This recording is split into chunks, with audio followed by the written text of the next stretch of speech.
Olá, tudo bem?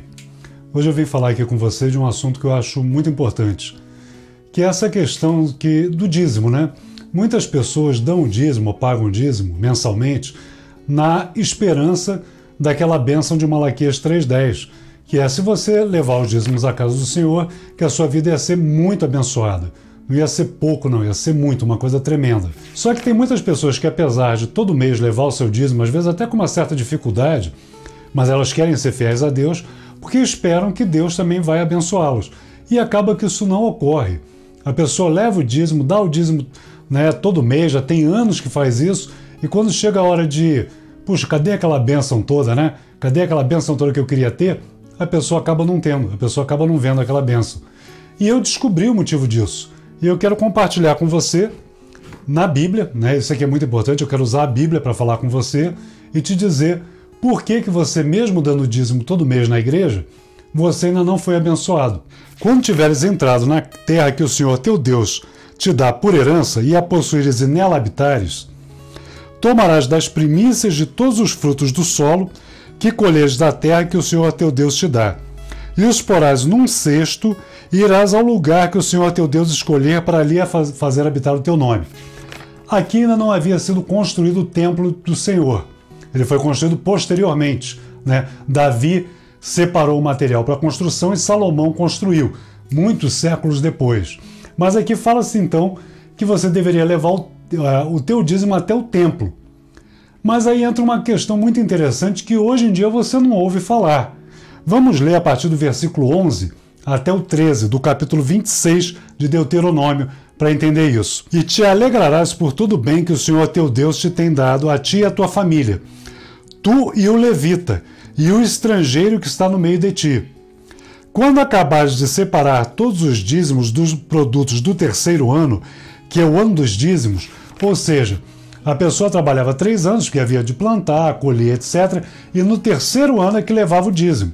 É claro que hoje, se você recebe mensalmente, é compreensível que leve mensalmente o dízimo. Então os darás ao levita, ao estrangeiro, ao órfão e à viúva, para que comam nas tuas cidades e se fartem. Olha que interessante, é que esse dízimo aí não é só para você levar para a igreja, né? Porque estamos hoje falando nos dias de hoje. Aqui se falava templo, mas nós podemos falar igreja hoje em dia.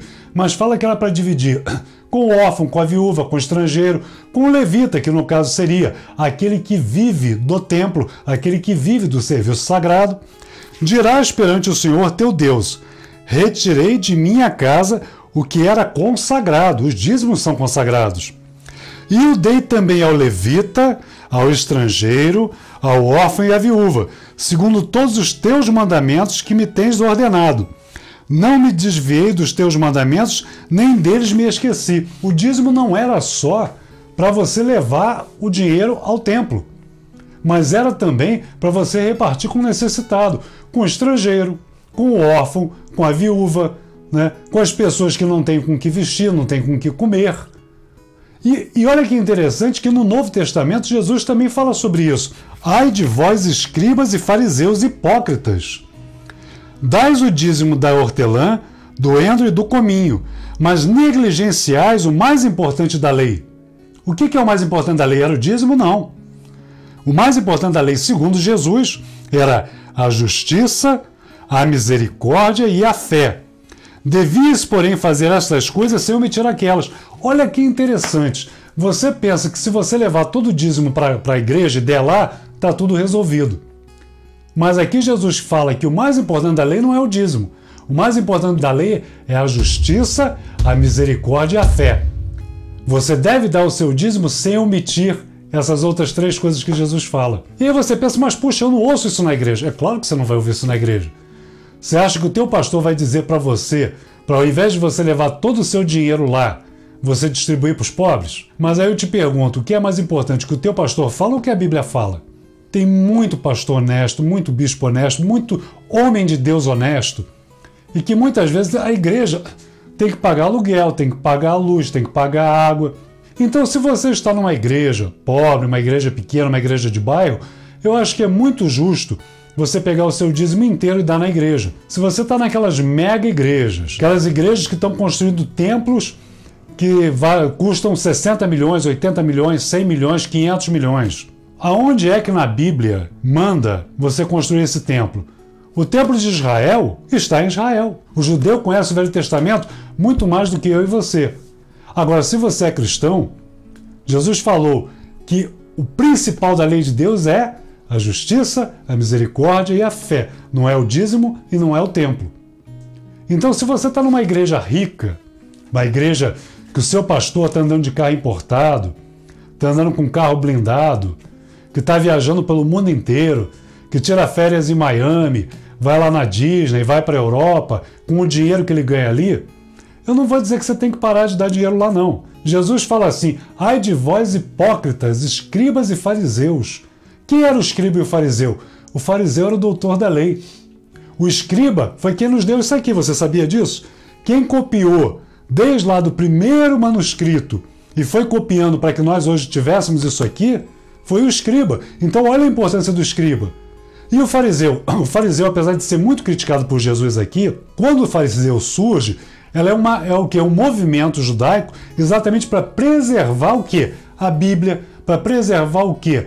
As escrituras sagradas, para preservar o quê? O sentimento religioso e de fé que as pessoas tinham. Depois é que se corrompeu. E Jesus fala não contra o homem verdadeiro, o sacerdote verdadeiro, o padre honesto, o bispo honesto, o pastor honesto, o apóstolo honesto, mas fala contra aqueles que, tendo esses títulos de sacerdote, pastor, padre e tudo mais, se corromperam. E estão mais preocupados com o dízimo do que com a justiça. Estão mais preocupados com a sua oferta, com o seu carnezinho que você contribui todo mês, do que com a misericórdia, do que com a fé. E aí eu já falei em outro vídeo, mas lá na minha igreja ajuda. Tá, mas aí faz o quê? Entra 10 milhões por mês, eles separam 20 mil, distribuem aos pobres e os outros 9 milhões 980 mil gasta consigo mesmo? Puxa vida, você acha que isso é correto? Aí você pergunta, por que eu dou o dízimo e não sou abençoado? O pessoal daquela época ficava assim, puxa, a gente ora, a gente jejua, a gente dá o dízimo, a gente sobe o monte, eu vou na consagração, na vigília e continuo passando necessidade. Não é esse o jejum que escolhi, diz o Senhor, que solteis as ligaduras da impiedade, que desfaça as ataduras do jugo e que deixeis livres os quebrantados e despedaço todo o jugo. Não é também que repartas o teu pão com o faminto, está escrito aqui, e que recolhas em casa o pobre e o desterrado, quer dizer, aquele que não tem casa, e vendo-o nu, o cubras, e não te escondas do teu próximo. Então romperás a tua luz como a alva, e a tua cura apressadamente brotará. A tua cura, você está precisando de cura? Aqui é a solução, está escrito, não sou eu que estou dizendo, está aqui. E a glória do Senhor será a tua retaguarda, e a tua justiça irá diante da tua face. Então clamarás ao Senhor, e eu te responderei. Gritarás, e o Senhor dirás, eis-me aqui junto contigo. Se tirares do meio de ti o jugo, e parar de estender o dedo para acusar. Olha quanta, hoje na igreja é uma acusação, né? Ó o adúltero, ó o infiel, ó o homossexual, ó não sei o quê, olha o gay, olha a lésbica, é tanto dedo acusando. E você quer que Deus te ajude, você quer que Deus te socorra, mas ele está dizendo que esse dedo acusador está simplesmente anulando a bênção de Deus na tua vida. Não sou eu que está dizendo, está escrito aqui. E se abris a tua alma ao faminto, e fartares a alma aflita, então a tua luz nascerás nas trevas, e da escuridão, e a tua escuridão será como o meio-dia. O Senhor te guiará continuamente, e fartará a tua alma, mesmo em lugares secos, e fortificará os teus ossos, e serás como um jardim regado, e como um manancial cujas as águas nunca faltam. Os que de ti procederem edificarão os lugares antigamente assolados, e levantarás os fundamentos de geração em geração, e chamar-te-ão de reparador de brechas, e restaurador de veredas e de moradias caídas. Gente, isso é a Bíblia. Você acredita na Bíblia? Porque o dízimo está na Bíblia. Está aqui. Como eu falei, você quer ajudar o necessitado? Você quer ajudar o pobre? Você quer ajudar aquele que está precisando? Eu vou te dar uma sugestão. Médicos Sem Fronteiras. Com apenas R$30 por mês. Com R$30 por mês, olha só, pouquinho. Né? Pelo que diz ali a Bíblia, Se você der para o necessitado, para o aflito e para o que precisa, para o que está sem roupa, a tua luz vai resplandecer e as tuas trevas vão ser como o sol ao meio-dia. Com R$30 por mês, eles alimentam crianças que estão passando necessidade, que estão com subnutrição, e eles alimentam e essas crianças voltam, crescem, se desenvolvem, saem daquele estado de miséria e de subnutrição. Eu vou pôr aqui embaixo, né, Médicos Sem Fronteiras, peço a você que inclusive entre no site para ver o trabalho que eles fazem e vou te dar outra opção, Projeto Mubarak. É de uma missionária honesta, decente, que não vive de explorar dízimo, não. Ela se dedica, ela trabalha, ela faz uma coisa bonita, que é ajudar os refugiados da Síria. Se você contribuir com esse projeto Mubarak, você vai saber que o teu dinheiro está indo para necessitado, para gente que teve a casa destruída, que perdeu a família, que está morando em tendas, que às vezes não tem nem água para beber. Existe maior alegria para alguém que verdadeiramente é cristão e que entendeu a mensagem de Jesus, não a mensagem da igreja, não a mensagem do televangelista, não a mensagem, né, que diz que quanto mais você der em dinheiro para Deus, mais você vai ficar rico, porque isso não é o evangelho, mas para aquele que entendeu a mensagem de Jesus, que é acolher o pobre e o necessitado, o órfão, a viúva. Você já imaginou que alegria você saber que com o teu dinheiro, uma criança subnutrida vai deixar de ser subnutrida? Uma criança que corre o risco de pegar uma doença infecciosa, vai ser vacinada e não vai pegar aquela doença infecciosa?